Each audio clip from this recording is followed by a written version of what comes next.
सासू माँ बदल गई। कहानी उस घर की है जहाँ बहू और बेटी को एक माना जाता था, लेकिन फिर अरे शिखा बेटा, तू रसोई में क्यों घुसी रहती है? जा, रोटी मैं बना लूंगी। नहीं नहीं माँ जी, आप बैठिए, बस सारा खाना बन ही गया है। श्वेता को बोल देती हूँ, वो खाना लगा देगी सबका। सॉरी भाभी, मेरे पास वक्त नहीं है। माँ, मुझे पैसे देना, पार्लर जाना है। हाँ हाँ चली जाना, भाभी को भी ले जाना। वो भी जाने को बोल रही थी पार्लर, पर पहले ना मदद कर दे उसके खाना लगाने में।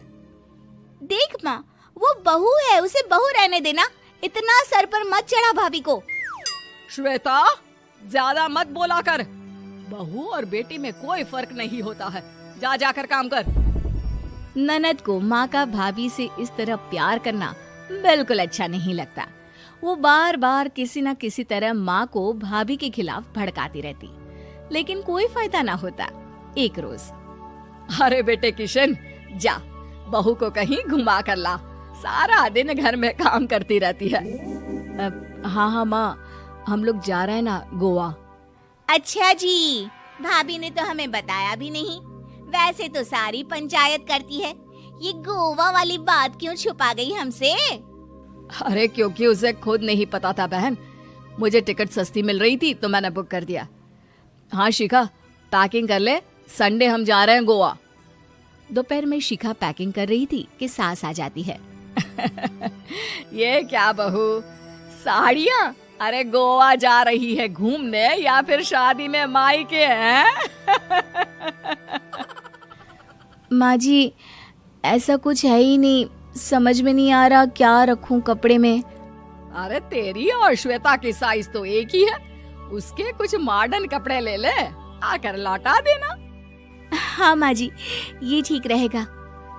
शिखा श्वेता के पास जाती है और उससे कपड़े मांगती है।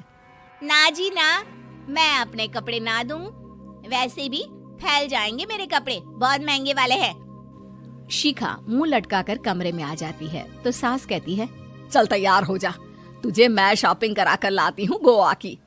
बस फिर क्या था, सास बहू निकल जाते हैं मार्केट और एक से बढ़कर एक ड्रेस खरीद कर घर आते हैं। पहले बता देती कि नए कपड़े दिलाने वाली है भाभी को, तो मैं अपने ही दे देती ना भाभी को, मुझे दिला देती नए कपड़े। देख श्वेता, परिवार का मतलब सबके साथ रहना होता है, ना कि सिर्फ अपना सोचना। वैसे भी तुझे अच्छे संस्कार सीखने चाहिए। और रही बात कपड़ों की, तो शिखा, आज से घर पर भी तू मॉडर्न कपड़े ही पहनेगी। कोई जरूरत नहीं है ये साड़ी वाड़ी लपेटने की। अब क्या था, घर पर श्वेता और शिखा एक जैसे रहते। एक बार पड़ोसन आती है। अरे बेटा, अपनी माँ को तो बुलाना, जरा बात करनी है। शिखा सास को बताती है और रसोई में चली जाती है। ये आपकी बेटी बहुत बड़ी हो गई है, इसके लिए एक रिश्ता है, कहो तो बता दूं। ये बेटी नहीं बहू है, घर में सब एक जैसा ही रहता है। वैसे मेरी बेटी भी बड़ी हो गई है, कोई रिश्ता हो तो जरूर बताना। पड़ोसन रिश्ता लेकर उन लोगों के घर आती है। तब श्वेता की होने वाली सास कहती है, तो ये घर है, कितने मंजिल का है? और ये बहू ने आपकी क्या पहन रखा है, जीन्स टॉप? अरे भाई, साड़ी वाड़ी नहीं है क्या इसके पास? देखिए, सर्दी है तो साड़ी में बहू कैसे मैनेज करती, वैसे पहनती है साड़ी भी। देखिए, हम लोग ठहरे पैसे वाले लोग, कोई कमी नहीं है हम लोगों के पास पैसों की, बहुत पैसे हैं, जमीन, नौकर चाकर, कार, सब कुछ है, लेकिन घर में संस्कारी बहू चाहिए। समझ रही है ना आप? सास कुछ कहती कि श्वेता बोल पड़ती है, हाय रे, नौकर चाकर से लेकर जमीन, कार, पैसा, हाँ हाँ, मुझे रिश्ता मंजूर है, मंजूर है मुझे। अरे रुक जा श्वेता, मैं बात कर रही हूँ ना। देखिए, हम लोगों के घर इतनी आजादी नहीं मिलेगी।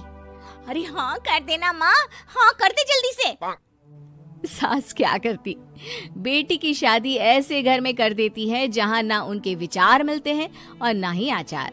शादी के बाद एक रोज फोन पर, श्वेता बेटा, एक बार घर आ जा, बहुत दिल करता है तुझे देखने का।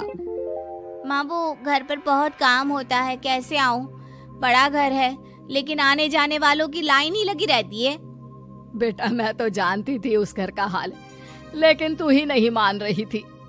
माँ देख, हर घर का यही हाल है। तेरी बेटी को यहाँ घूंघट हटाने की परमिशन नहीं है और एक तरफ भाभी स्कर्ट पहनकर घूम रही है। बेटा मुझे क्या पता था कि मेरी बेटी को ससुराल के नाम पर पिंजरा मिल जाएगा। अच्छा माँ, फोन रखती हूँ, सास को गर्मा गर्म रोटी खिलानी है।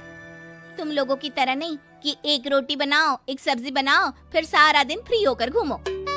सास फोन तो रख देती है, लेकिन सोच में पड़ जाती है कि एक तरफ बेटी जिसे कोई आजादी नहीं, वहीं दूसरी तरफ बहू जिसे देखकर लगता ही नहीं कि उसकी शादी भी हुई है। अगले रोज। शिखा, अरे ओ शिखा। हाँ माँ, क्या हुआ? कुछ चाहिए आपको? मैं जिम जा रही थी। जिम के कपड़ों में बहू को देखकर सास को घूंघट में अपनी बेटी का ख्याल आता है। देख बहू, घर में बहू की तरह रहा कर। इतने टाइट कपड़े पहनकर जिम जाना पसंद नहीं मुझे। जा जाकर रोटी बना। रोटी? माँ अभी तो शाम के 6 बजे हैं, इस वक्त रोटी? अब क्या मेरे खाने पीने पर भी पहरा है? अरे जब मर्जी तब मैं अपने घर में खा भी नहीं सकती क्या? बहू को अजीब लगता है। वो समझ नहीं पाती कि जो सास कल तक इतनी सपोर्टिव थी, उन्हें अचानक से क्या हो गया। वो किचन में जाती है, गरम रोटी के साथ 2 तरह की सब्जी, रायता, सलाद सब लेकर सास के पास आती है। माँ जी, खाना। इतना सारा खाना? राक्षस समझा है क्या मुझे? रोटी मांगी थी मैंने गर्मा गर्म बस। पर माँ जी, रोटी खाती किससे आप? सब्जी तो बनानी थी ना। अरे भूख मर गई मेरी तेरी बहस से। जा जाकर काम कर, अंदर पूरी रसोई साफ कर। बहू अंदर चली जाती है। थोड़ी देर में श्वेता घर आती है। अरे शिखा, जल्दी से चाय ला, पकवान बना, मेरी बेटी आई है। अरे नहीं नहीं माँ, ड्राइवर बाहर खड़ा है। मैं तो घर का कोई सामान खरीदने के बहाने यहाँ आ गई हूँ, मुझे जाना होगा। अरे बेटा, पर कितने दिनों बाद देख रही हूँ तुझे, रहने आ जाना 2-4 दिन के लिए। आ जाऊंगी माँ, जब मेरी सास मरेगी तब। मैं तो रोज मन्नत मानती हूँ कि मेरी सास मर जाए तो अच्छा है। अच्छा चल, जा रही हूँ माँ। हे भगवान, कैसे कैसे दिन देखने पड़ रहे हैं मेरी बेटी को। सास अंदर जाती है, जहाँ श्वेता की जिम वाली सहेली का फोन आया होता है। क्या बात है, आज जिम नहीं आई? अरे पता नहीं यार, आज माँ को क्या हो गया अचानक। पर खैर कोई नहीं, लगता नहीं कि मैं अब जिम आ पाऊंगी। शिखा स्पीकर पर बात कर रही थी, जिसे सास सुन रही थी। यार ये सास ना होती ही ऐसी है। मैं तो कहती हूँ बुढ़िया जल्दी मरे और तू आराम से जिए। शिखा को सहेली की बात पर गुस्सा आ जाता है। माँ के मरने की कौन सा बच्चा दुआ मांगता है मोहिनी? आगे से ऐसी बात मेरे सामने मत करना। हमारे घर की शोभा ही माँ है। क्या हुआ जो थोड़ी शक्ति दिखा रही है? उसमें भी कोई ना कोई उनकी भलाई ही होगी। मैं तो कहती हूँ भगवान मेरे जैसी सास सबको दे, जो सिर्फ माँ की तरह है। सास वाली तो कोई बात ही नहीं है उनमें। सास ये बात सुन रही थी। उनकी आंख में आंसू आ जाते हैं कि क्यों वो बेटी की किस्मत में बहू को भी भागीदार बना रही थी। शिखा, अरे ओ शिखा, क्या हो गया? जिम नहीं जाना क्या? सासू माँ की नई सहेली। प्रिया किचन में चाय बना रही होती है और सुमन ड्राइंग रूम में बैठकर मजे से टीवी देख रही होती है। तभी दरवाजे की घंटी बजती है। प्रिया, जरा देखना तो कौन आया है। देखती हूँ मम्मी जी। प्रिया दरवाजा खोलती है तो सामने पड़ोस वाली विमला आंटी खड़ी होती है। नमस्ते आंटी जी, कैसी हैं आप? मैं तो बिल्कुल ठीक हूँ बेटा, पर तेरी सास को क्या हुआ है? आजकल कहीं दिखती ही नहीं है। जब देखो तब टीवी के आगे जमी रहती है। अंदर तो आइए आंटी। अरे ओ दीपक की अम्मा, कहाँ हो?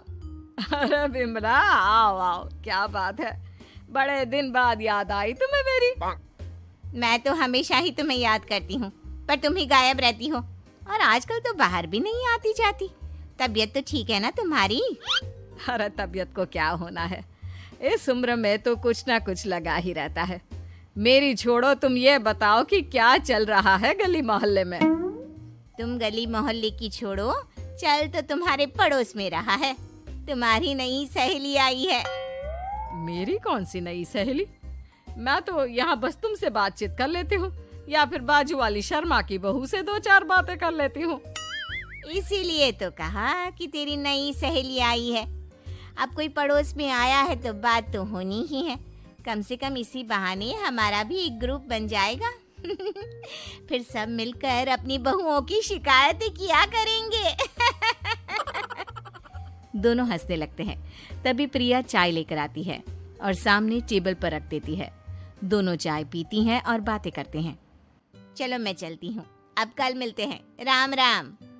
अगले दिन प्रिया किचन में कुछ काम कर रही होती है और सुमन आराम से सोफे पर बैठकर मटर छिल रही होती है। तभी डोरबेल बजती है। प्रिया दरवाजा खोलती है तो सामने उनकी नई पड़ोसन खड़ी होती है। जी आप कौन? मैंने पहचाना नहीं। नमस्ते बेटा, मैं शारदा। आपके बगल वाले घर में अभी 2-4 दिन पहले ही शिफ्ट हुए हैं। ओह अच्छा। नमस्ते आंटी, अंदर आइए ना आप। देखिए तो मम्मी जी आज कौन आया है। इतना कहकर प्रिया किचन में चाय बनाने चली जाती है। नई पड़ोसन को घर पे देखकर सुमन थोड़ा हैरान हो जाती है। नमस्ते बहन जी, मैं शारदा, आपकी नई पड़ोसन। अच्छा, आप हैं हमारी नई पड़ोसन। आइए और बताइए कैसी हैं आप? जी बिल्कुल ठीक हूँ। वो दरअसल घर पर छोटी सी पूजा रखवाई थी, बस उसी का प्रसाद देने चली आई। सोचा इसी बहाने नए पड़ोसियों से भी मुलाकात हो जाएगी। ये तो बहुत अच्छा सोचा आपने। सुमन प्रिया को आवाज लगाती है। अरे ओ बहू, जरा चाय पानी का तो आके पूछ लो। ये आजकल की बहुएं भी ना जब तक बोलो नहीं तब तक कुछ नहीं करेंगी। आई मम्मी जी। प्रिया चाय लेकर आती है। दोनों बैठकर चाय पीती हैं और खूब सारी बातें करती हैं। अच्छा बहन जी, अब मैं चलती हूँ, फिर मिलते हैं। अब तो आना जाना लगा ही रहेगा। शारदा के जाने के बाद प्रिया किचन से बाहर आती है। क्या बात है मम्मी जी, आप दोनों को देखकर तो लगा ही नहीं कि पहली बार मिल रही हो। आप दोनों तो बिल्कुल बिछड़ी हुई सहेलियों की तरह बातें कर रही थी। अरे जब दो औरतें मिल जाती है ना तो बातें अपने आप ही निकल आती है। अब तू अपने काम पर ध्यान दे, बातों पे नहीं।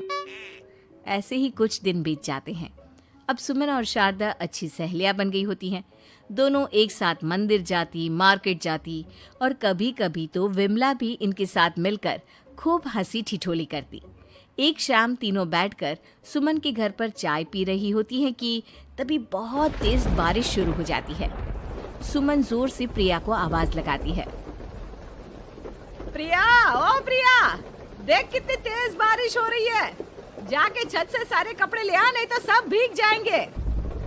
सुमन 2 बार आवाज लगाती है लेकिन प्रिया का कोई जवाब नहीं आता। शायद प्रिया कुछ काम कर रही है, इसीलिए कुछ जवाब नहीं दे रही। अरे काहे का काम, आराम फरमा रही होगी महारानी। तभी प्रिया बीमार हालत में अपने कमरे से बाहर निकलती है। हाँ मम्मी जी, क्या हुआ? मेरी तबीयत थोड़ी ठीक नहीं है ना, इसलिए आग लग गई। अरे सारे कपड़े भीग गए और तुझे सोने से फुर्सत नहीं है। सबके सामने सुमन के मुंह से ऐसी बातें सुनकर प्रिया उदास हो जाती है और छत से कपड़े उतारने चली जाती है। सुमन, ये क्या बात हुई? प्रिया ने बताया ना कि उसकी तबीयत ठीक नहीं, इसलिए उसकी आंख लग गई। तुम भी ना खामखा उसे सबके सामने सुना दिया। अरे आप नहीं जानती शारदा जी, कुछ बहुएं ना बहुत आलसी होती है, घर का एक काम नहीं करना चाहती। ऐसा नहीं है सुमन, तुम्हारी बहू तो बहुत प्यारी है, तुम्हारी सारी बात भी तो मानती है। हाँ सुमन, तुम प्रिया के बारे में ऐसा क्यों सोचती हो? मेरी भी 2 बहुएं हैं, लेकिन मैं उन्हें अपनी बेटियों की तरह रखती हूँ। आखिर वो भी तो किसी की बेटियां ही है ना। और अगर तुम ऐसा ही व्यवहार करोगी तो एक दिन प्रिया भी तुम्हारे साथ ऐसा ही बर्ताव करेगी।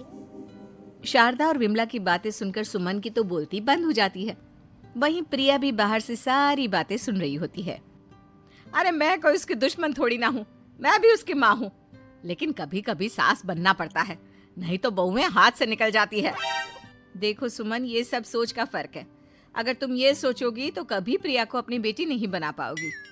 इतना कहकर शारदा और विमला वहां से चली जाती हैं और सुमन अकेले बैठकर उनकी बातें सोचने लगती है। अगले दिन प्रिया और दीपक अपने कमरे में बैठकर बात कर रहे होते हैं और सुमन उनके कमरे के बाहर कुछ काम कर रही होती है और उन दोनों की बातें सुन लेती है। दीपक, तुम्हें पता है हमारे पड़ोस में जो शारदा आंटी है ना, बहुत अच्छी हैं। अच्छा, ऐसा क्या हो गया जो तुम्हें वो इतनी अच्छी लगने लग गई? कुछ खास नहीं, बस कल जब मम्मी जी मुझे सबके सामने सुना रही थी तो शारदा आंटी ने मेरा साथ दिया। मैं तो सच में हैरान ही रह गई थी जब उन्होंने मम्मी जी को मुझसे ऐसा बर्ताव करने के लिए मना किया। अच्छा, फिर क्या हुआ?